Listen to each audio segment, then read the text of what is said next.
sometimes it's just too much stress, too much change, and just about anyone can get the wind knocked right out of them.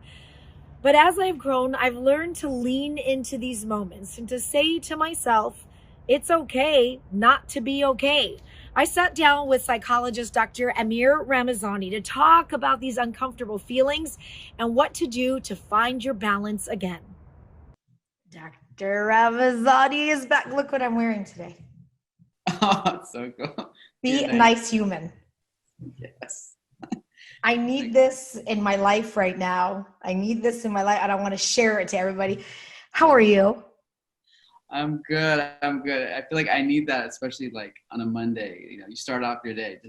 You know what? I feel like I think more than a few people need this right now. Oh my God. I'm so happy you're back. And I thought about you over the weekend when I felt this wave of, I don't even know what to call it. It was just a wave that just knocked me right off of my stool. And I know you know what I'm talking about. And I know that I'm not the only one. Even people were messaging me and saying, but you're so happy. But you're so happy, but you're so positive. And I'm like, well, sweetheart, even the positive ones and the happy ones can get knocked off their box every once in a while. And I said, it is okay not to be okay. And I learned that from you. Right. Oh yeah, it's so true. I mean, there's so much happening, and we're all human beings, and we're all just going through the same things together. Really. This weekend in particular, I think there was a culmination of a lot of things happening. We had some unfortunate news that we heard from overseas with the execution of a young Olympic wrestler. We have fires burning up and down California. 24 people lost their lives in this fire. We're still dealing with pandemic stuff. People are losing their jobs. The election is coming up, and it's just almost the feeling of everywhere you turn, there's just stuff. That's what I call it. It's stuff that's happening. And as I just mentioned, even the best of us and the ones who can try to weather it more than others, there are moments where it just becomes too much. And I wanted to take that opportunity and have that conversation about that anxiety and that overwhelmingness and the too much. It's too much. It really is. Am I making this up, or is this real? I think we're all feeling it, especially in the world. So many tragic things have been happening all at the same time, and we're all, I think we all go through the same grieving. It's a universal grieving that's I think we're all experiencing together. So many tragic things, and when we're feeling it, I think it's helpful to know that it's not just us; it's all of us, that we're just sort of in this very scary situation that we're all sort of working through and moving forward with. But I think it's a universal feeling. I think a lot of us, I feel it too. I mean, I'm there with you, and we are just sort of going through the same kind of sadness and sorrow, and I think it's helpful to not only feel that, but also be able to give to feel well. I often think about people who stressful COVID times. Like, I just feel like this year, 2020, has just given everybody a run for their money. But people who were dealing with the anxieties and the depressions and the sadness, the different mental health, all kinds of realms that they were already dealing with. And then this all came out, and it's almost like it'll shake you. And if you weren't grounded before, Not that any of us are. I mean, let's just be real. But if you weren't grounded before, this year would have really just rattled you up more so. And all these things are coming out that some may didn't even know like existed before, right? There's people who didn't even know that they were dealing with anxiety and depression, and this shift of everything that's happening right now is bringing that up to the surface. Yeah. Yeah, it is, and it's very overwhelming. And when we're feeling this with everyone, that feeling of being overwhelmed, some of us we just try to resort to ways that we can cope that can help us. Sometimes we can try to cope that doesn't help us, and sometimes we just freeze. We're just kind of so overwhelmed that we're like, I don't really know what to do. I just need to stay right here. And when I'm in it too, just like and other folks, I need to sort of just kind of reground myself the way I need. A lot of times some folks need to ground themselves in different ways and cope in different ways. Sometimes they need support, sometimes they need to kind of recenter. But I sometimes need to just kind of have some silence, just to kind of collect myself, and because I'm sort of everywhere, and I just need to collect myself and then just take one step. If that step is just kind of attending to a loved one, or attending to something that I like to get done that brings me joy. So that's hard to do, and I'm not perfect at it.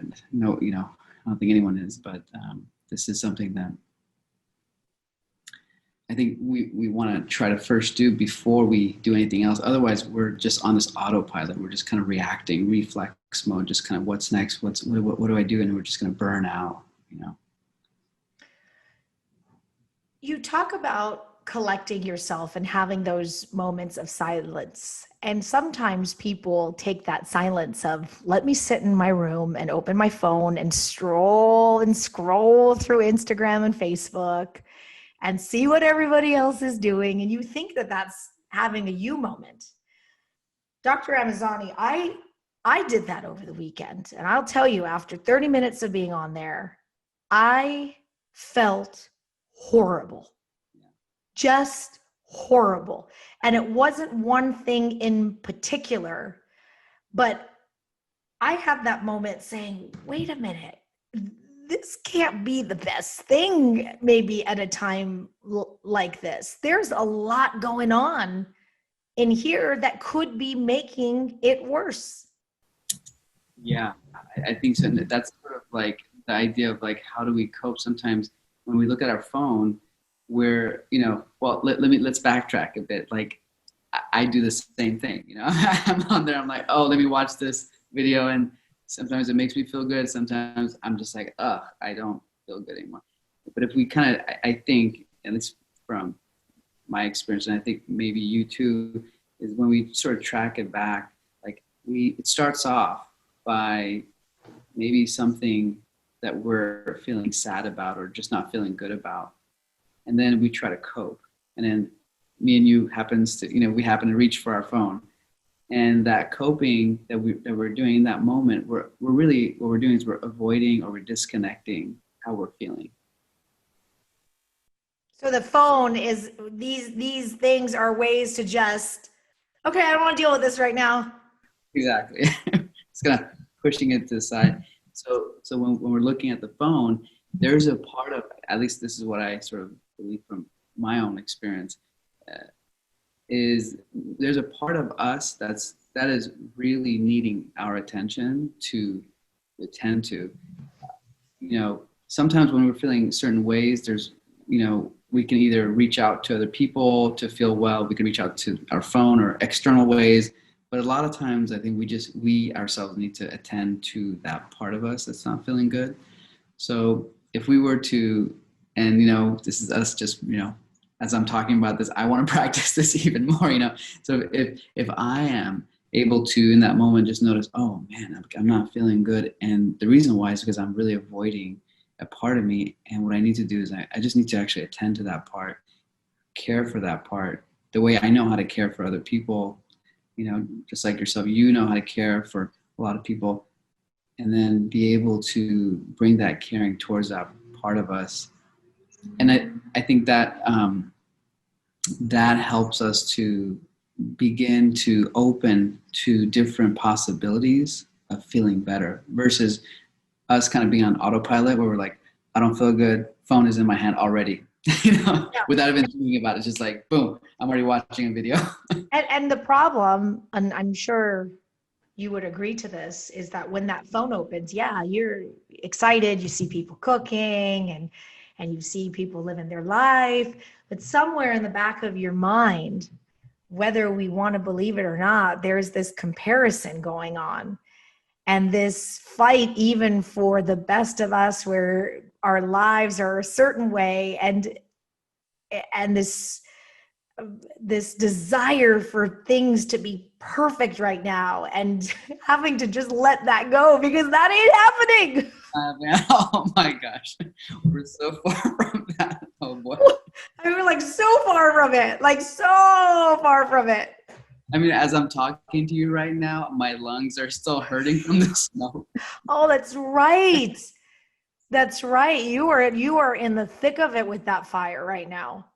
Yeah. So I mean, yeah, we are, I am. And so, a lot of other people. And so you're right. Like we're so far from what we want things to be like. And I think a lot of times that idea of like wanting things to be perfect, like we look at social media and we're like, oh, people have such perfect lives and I want to be like that person, or and so forth. And it's a way, I think it's a way of us also disconnecting again from that part of us, because it's sort of like not accepting the reality of what is happening right now. The reality in that moment for me and you over the weekend is I'm not feeling good. That's the reality in that moment. But I may not want to accept that reality. So I will create a fantasy that is way better than reality. And that's perfectionism right there. The reality that I generate this perfect reality in this future, when in the moment, that's not my reality. Like I'm not okay. Like, yeah. I think like a light bulb went off. I can see that. I can feel You that. can see the light bulb went off, right? I went, uh. But isn't that cool in life that you have those moments, that things that maybe you think you have known or you read about or you're like, oh, yeah, I know that. But there are moments where that light bulb really goes on and you're like, oh, now I get it. Yeah, I think so. And I think that's the thing with all this is that both of us and the viewers, we could read as much as we want about self-development and ways of coping. But I think when we're able to just experience it, like you just had an experience, which I'm really glad that when we're able to experience something with our own, emotions, thoughts, whatever is our reality in that moment, I think that's what creates a shift, because that's what really helps us to really see clearly what's going on. Yeah, you need those experiences. And look how much what do they say with like maturity, the older you get, and the reason you learn so much the older you get is that you go through these experiences and you change and things happen. You're like, oh, okay, time to shift, change. And then something happens, time to shift, change. And that's what life is a series of, is a bunch of changes. Yeah, it's a bunch of changes. Like even as we're talking about this, and our dialogue begins to make some sort of experience for us about how we're dealing with things, and hopefully for the viewers too. And I think it's that split second that is like, whoa, wait a minute. Here's my sadness, and here's my anxiety, but here's my bigger view of like what's really happening. And that bigger view is what helps us to kind of collect ourselves and get centered and move forward with our lives. I know it's a lot easier said than done, and it truly is a practice to be able to understand And it takes a lot to be able, as simple as it is, it seems like a very simple concept, but the practice of it as a human being, I think it's a little more difficult to retain, or everybody would do it, because we get very consumed with the anxiety and work and kids and all these things. Like, you have to put time into it. But for those people, including myself, and I've always been a huge fan. I am raw and I am open. And I share the experiences that happen in my life in hopes that that tells another mom or another person that you're not feeling good. Great. Neither am I. Because they will, oh my gosh, like even this weekend, you're the happiest person. How are you having a bad day? I'm like, really, girl? I'm human. Of course I'm having a bad day. But what can people like me, like others, do in those moments where you do feel that wave, where it does become too much, it becomes overwhelming, you don't feel good, you just don't feel good emotionally, and that leads into a physical response? What do you do? Yeah, I mean, I think there's so many things that's I think available. I think that as I'm saying this, of course, is all for educational purposes, but I think there's so many things that we can do. But I think the real issue is not because you know what to do, other people know. We're all sort of, at least as adults, we kind of know what makes us feel well. Like some of us, if we're not feeling good, having a moment of silence, or getting involved in art or music or something that brings us joy, or connecting with someone. So there's many things we can do, and I think as adults we already know how to do that. But I think the real issue is in the moment, like when we're in it, like when we're really like in that period, we're like overwhelmed, life is happening, the world is, it's apocalypse, and I think in that moment, having like a anchor to hold on to, because it's almost like we're in a storm, and it's chaos everywhere in our mind. Emotions are running, thoughts are going, stories are building up that are not true in our mind. We want perfection, we want fantasy, we cope by disconnecting. And I think in the chaos or in the storm of the mind, it's helpful to, like, in a sense, symbolically, like throw out an anchor into the sea to then kind of ground yourself or have a reference point. And I think, so that's just a sort of, I may have been too theoretical, but like a practical way is being like really bringing our attention to what's happening with our body, because our body naturally lets us know if we're feeling flooded emotionally, if we're feeling overwhelmed. So if we're able to like tune in and say, oh my gosh, like I'm feeling some heaviness in my chest, my gut, I'm kind of like, I think there's a lot of sensation in my gut, and I'm feeling a little bit anxious, or I'm feeling tense in my shoulders. That's a clue, and that's the anchor that we could follow. So we can bring our attention to that sensation and say, oh, you know what, I'm feeling overwhelmed. Being able to name it, or how, like one of my friends, he says, name it to tame it. So we find the sensation, we name it, like, oh gosh, I'm feeling stressed, or I'm feeling anxious. That alone, naming it, just kind of calms our nervous system down. And then being able to ground ourselves and collect ourselves, whether that's something like bringing our attention to our breathing, whether that's simply just kind of connecting with a person. And I think that helps to begin to regulate us in the middle of the storm. And then I think we're open to other possibilities of what we can do to really cope. When you talk about perfectionism and going back to this phone, I've shared with, I don't call them followers, I've called everybody in my phone a friend. My husband thinks they're imaginary. I think he's starting to realize that they're real people in there. But I've always said, if you at any point don't feel motivated, don't feel happy, don't feel excited, don't feel enlightened, don't feel like you want to giggle, don't feel like there's a laugh coming on your face, as with me or anybody, to not surround yourself with energy that doesn't do good for you. Do you believe that that energy and that vibe that we give out to people, because when you're around anxious people, do you believe that that's contagious? Like anxiety is contagious when you're in a group of people that are already. I just had this imagine of all these. Well, I look at them that way, right? Like the anxious people, they're around you. It's like almost like Walking Dead. They come and get you, and all they're. I have, yeah. So I have. So my first thought is like, when we're feeling a certain emotion, definitely another person feels it.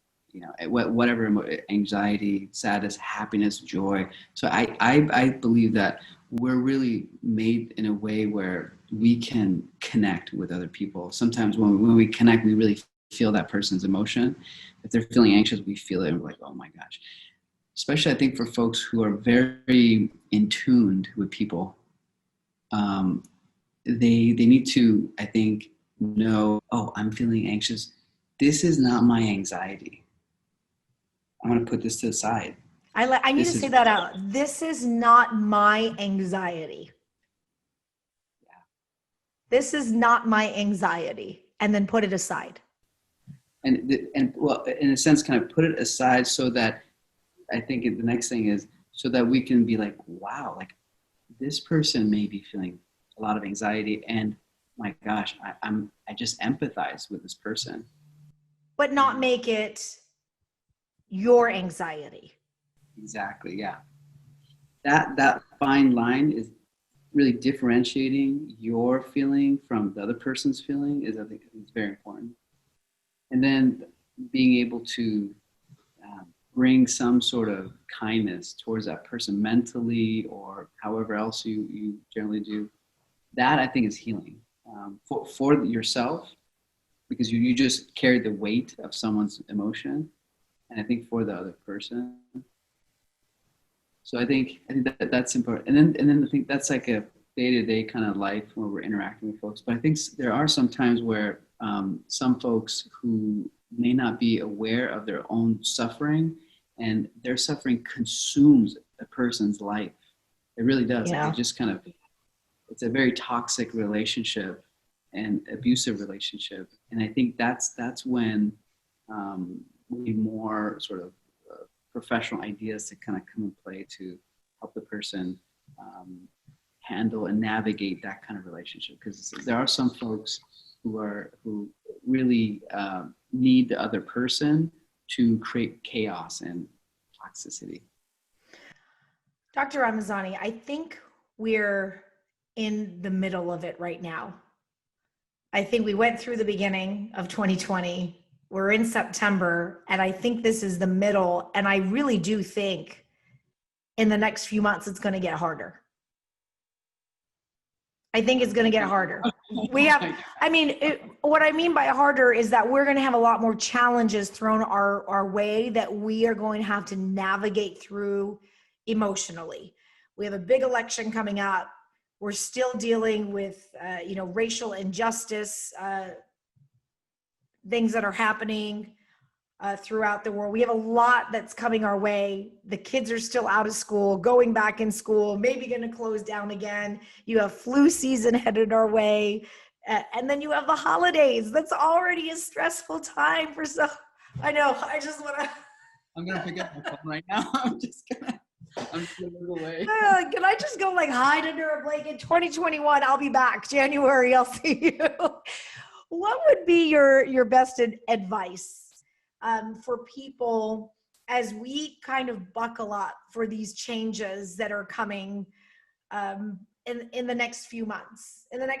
With everything that we've learned I'm pretty amazed. For a lot of us, we've really done an amazing job, I think, being nimble and changing and adapting. Our kids, there's always good that comes with the bad. You have to have bad to know what good is.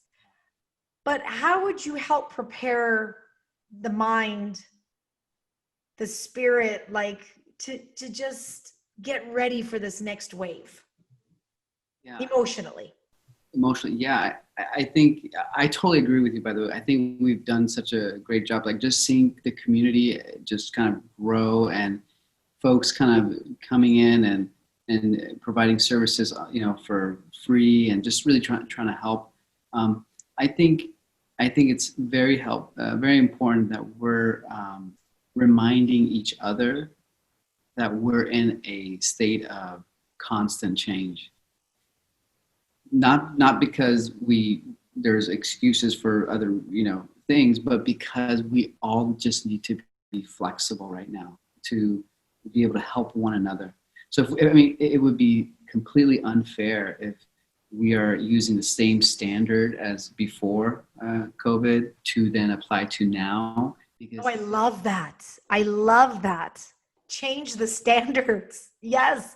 Because with the standard, if you put the standard of before to the standard and you try to fit it in now, we're like all done. Like we're all done. Yeah. I mean, there's no time. There's no way to do that. Everyone's trying to take care of their family. They're trying to get to work. Really, and I think I'm glad. I just feel like I lost 10 pounds. Right? Sometimes you need to hear that.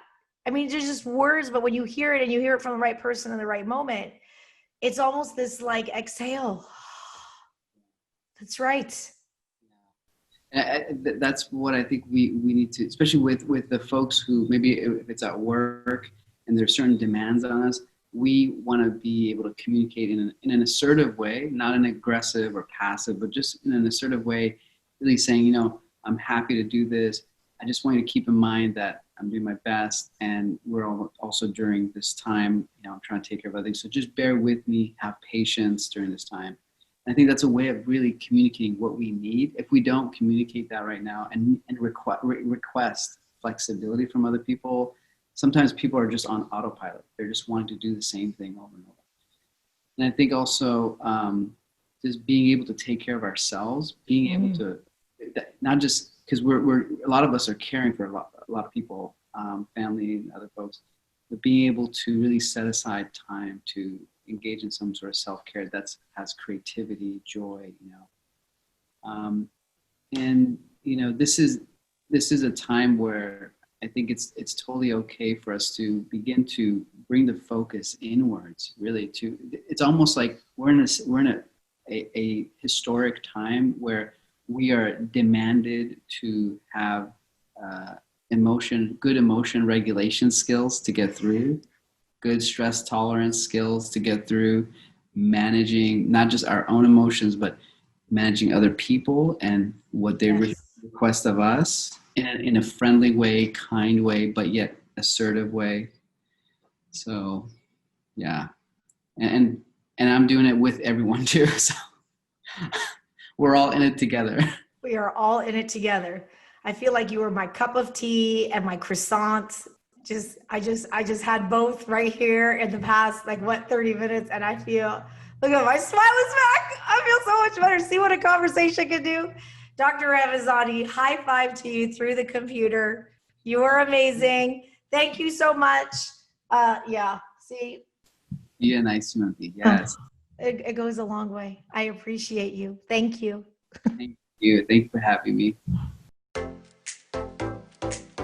You've been listening to It Is What It Is with Shali Zomarodi. You can join in and ask your questions live on Shali's Facebook or Instagram page. You can find so much more by following Shali on Facebook, Instagram, Twitter, YouTube, and by visiting shalD.com.